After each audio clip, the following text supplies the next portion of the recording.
Melalui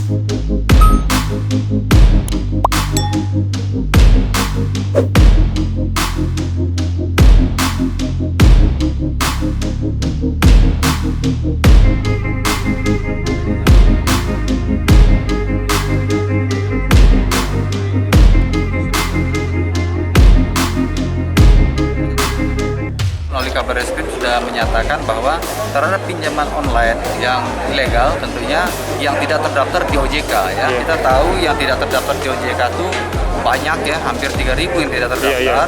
Nah tentunya ini yang meresahkan masyarakat ya, karena mereka bersifat seperti rentenir, bahkan memaksakan kepada masyarakat apabila tidak bisa membayar, membuka daripada aib daripada peminjam ya, korban itu kan.